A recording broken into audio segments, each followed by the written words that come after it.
ثم من. اس کے صحابی بھی پوچھتے جا رہے ہیں, دیکھو رک نہیں رہے, کیونکہ ان کے سوال کا جواب مل نہیں رہا کہ یا رسول اللہ آپ ماں کا تذکرہ ختم کریں گے تو پتہ چلے گا کہ ماں کے بعد کس کا حق ہے. تو آپ صلی اللہ علیہ وسلم نے ارشاد فرمایا ثم ابوک. چوتھے نمبر پہ کون ہے؟ باپ. پوری کائنات میں اگر آپ کسی سے نرم انداز سے بات کرتے ہیں, میٹھے لب و لہجے میں بات کرتے ہیں, بہت سے لوگ ہیں جن سے آپ بہت نرم انداز میں بات کرتے ہیں, اپنے باس سے آپ سر سر کہہ کے بات کرتے ہیں کہ نہیں کرتے؟ کبھی آپ نے دیکھا کہ اس نے تھوڑا سا سختی کی ہو, آپ نے آنکھیں ماتھے پہ رکھ لی ہوں؟ کبھی دیکھا آپ نے؟ ہے بھائی. ایک فوجی اپنے آفیسر کے سامنے کیسے بات کرتا ہے؟ آپ نے دیکھا کبھی وہ ابے تبے سے بات کر رہا ہو؟ ہیں میں کسی کی نہیں سنتا, میری اپنا لائف اسٹائل ہے, سر مجھے زیادہ آرڈر نہ دیا کرو. کبھی دیکھا آپ نے ایسے اسٹائل میں بات کر رہا ہو؟ سر یہ جو آپ ہر وقت کی نصیحتیں کرتے ہیں مجھے سمجھ میں نہیں آتی. آفیسرز کر رہے ہوتے ہیں نا, فوج میں چونکہ زیادہ احترام ہے اس لیے میں ان کی مثال دے رہا ہوں. ایک بریگیڈیئر آیا اور ایک عام فوجی کو سمجھا رہا ہے کہ یہ کیا کرو یہ کیا کرو. وہ جواب میں کبھی دیکھا کہ سر یہ زیادہ نصیحتیں مجھے اچھی, بولو نا سر مجھے نہیں اچھی لگتی ہیں زیادہ ہر وقت کی نصیحتیں. حالانکہ وہ آفیسر اس کو تنخواہ نہیں دے رہا, تنخواہ اس کو گورنمنٹ دے رہی ہے. اس آفیسر کے اس پر احسانات نہیں ہے, صرف ایک ڈسپلن کو برقرار رکھنے کے لیے آرڈر دیا ہے کہ تمیز سے بات کرو.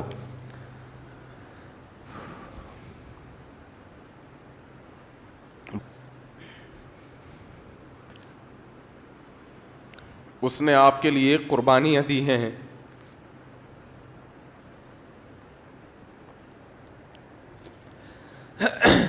وہ آپ کے لیے لوگوں سے لڑا ہے. لڑتے ہیں کہ نہیں لڑتے؟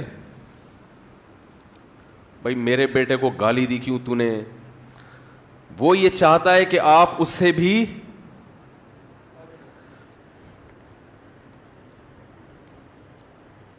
آپ اس سے آگے چلے جائیں.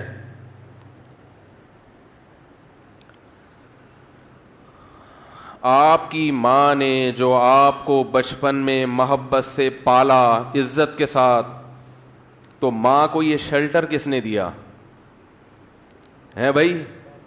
باپ نے. باپ اگر نہ شیلٹر دیتا وہ اتنی محبت کے ساتھ نہیں پالتی.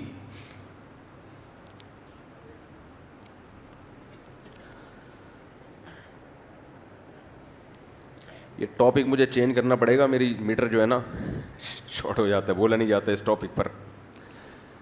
خیر ہم اپنا جو موضوع لے کے چلے تھے اسی کو کرتے ہیں. تو دیکھو آپ صلی اللہ علیہ وسلم نے کیا فرمایا کہ چوتھے نمبر پہ سب سے زیادہ حق کس کا ہے؟ بولو بھائی, باپ کا. اور اس کی علماء نے ایک حکمت یہ بھی بیان کی ہے کہ باپ چونکہ مرد ہے نا تو اس میں برداشت کی قوت ہے, ماں میں برداشت نہیں ہوتی. اس سے بدتمیزی کرو گے بیچاری روتی رہے گی, باپ کھینچ کے 2 تھپڑ ایسا ہی ہے نا بھائی, باپ سے زیادہ نہیں اور لگا دے گا 2-4 کی. ماں بیچاری کڑتی رہتی ہے بیٹھ کے.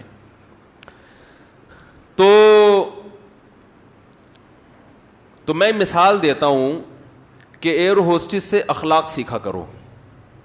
جس اسٹائل میں ایئر ہوسٹس آپ سے بات کر رہی ہے تو جب ماں سے بات کرو نا تو اس اسٹائل میں 3 چمچ چینی, 3 چمچ حدیث میں 3 گنا ہے نا, تو جتنی چینی آپ اپنے باس سے بات کرتے ہوئے اپنے کلام میں ملاتے ہو, اپنی ماں سے بات کرتے ہوئے 2 چمچ اس میں اضافی ڈال لیا کرو, تو ٹوٹل کتنے ہو جائیں گے؟ 3 چمچ ہو جائیں گے. اتنا میٹھا کلام ہونا چاہیے کس سے بات کرتے ہوئے؟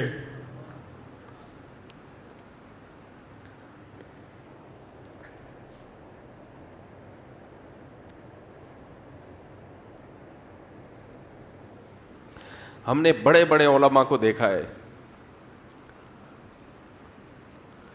ان کے والدین بالکل دیہاتی, کچھ بھی نہیں آتا ان کو, بالکل گنوار, نہ بات کرنے کی تمیز, نہ اٹھنے بیٹھنے کی تمیز, لیکن بیٹے بن گئے بہت بڑے عالم, اللہ نے بڑی عزت دی. لیکن وہ اپنے باپ کا ایسا احترام کرتے تھے, ایسا بچھ جاتے تھے باپ کے سامنے, ہم نے اپنی آنکھوں سے دیکھا ہے کہ لگتا ہی نہیں تھا کہ یہ کوئی کیا عالم ہے, کوئی مفتی ہے, کوئی بزرگ ہے. تو کیونکہ جذبات ساتھ نہیں دے رہے, ورنہ ایسے کچھ واقعات آپ کو سناتا. بھائی اللہ کا حکم ہمارے لیے کیا ہے, کافی ہے نا. تو بات کہاں سے چلی تھی کہاں کو چلی گئی, وقت بھی پورا ہو گیا ہے. میں اسی پہ بات کو سمیٹتا ہوں جلدی سے. آپ کو چندہ مندہ کرنا ہے جلدی سے کر لیں. ہو گیا, ہوگا نا, تو جلدی سے کر لیں. شادیوں کی بات ہی ٹھیک ہے بھائی, یہ ماں باپ کے حقوق کی بات نہ کیا کرو. وہ شادیوں والی بات کیا ہے, وہ ٹھیک ہے نا, وہ مزہ بھی آتا ہے اس میں. ٹھیک. تو بات کیا چل رہی تھی, دوبارہ سے اسی ٹاپک پر آتا ہوں. میں نے عرض کر رہا تھا کہ اللہ اس کے رسول صلی اللہ علیہ وسلم نے جو احکام دیے تو دنیا داروں کو اس سے کوئی غرض نہیں ہے کہ یہ کرو یہ نہ کرو, ان کو اس سے کوئی غرض نہیں ہے. لیکن جو آخرت پر ایمان رکھتا ہے, تبھی دیکھو بہت سی حدیثوں میں آتا ہے کہ جو اللہ اس کے رسول اور آخرت پر ایمان رکھتا ہے اسے چاہیے کہ یہ کرے. تو اس میں اللہ کے نبی نے پہلے بتا دیا کہ جن کا آخرت پر ایمان نہیں ہے ان کو یہ باتیں سمجھ میں نہیں آئیں گی, ان کو یہ باتیں نہیں سمجھ میں آئیں گی. تو ان باتوں پر عمل کرنے کے لیے جو میں نے آیت اصل میں پڑھی ہے, جس پر میں نے بیان کرنا تھا, یہ بیان کا رخ ہی کہیں چینج ہو گیا سارا. عمل کرنے کے لیے انسان کو موٹیویشن چاہیے. تو اللہ نے کیا فرمایا, جو آیتیں میں نے قرآن مجید کی پڑھی ہیں اس میں اللہ نے فرمایا کہ اپنے دل میں اللہ کی محبت پیدا کر لو. دیکھو اللہ پر دلائل کے ذریعے ایمان لانا الگ بات ہے, اور دل میں اس کی محبت پیدا کرنا یہ بالکل الگ چیز ہے. تو جیسے نماز کا حکم دیا گیا, زکوٰۃ کا حکم دیا گیا, والدین سے حسن سلوک کا حکم دیا گیا, صدقہ خیرات کا حکم دیا گیا, اسی طرح اللہ نے ہمیں یہ حکم دیا ہے کہ اپنے دل میں میری محبت پیدا کرو. یہ کس کا حکم ہے, اللہ کا. تو آج جو دل ہے نا وہ اللہ کی محبت سے خالی ہے. جب محبت سے دل خالی ہوتا ہے تو اطاعت ایسے ہوتی ہے جیسے گن پوائنٹ پہ کوئی آپ سے کوئی کام کروا رہا ہو. دیکھو اپنا بزنس اور دوسرے کے بزنس میں فرق ہوتا ہے نا. اپنی دکان پہ آپ بیٹھے ہو, گٹکے کی بھی ہوگی, کیسی فکر لگی رہے گی نا ہر وقت.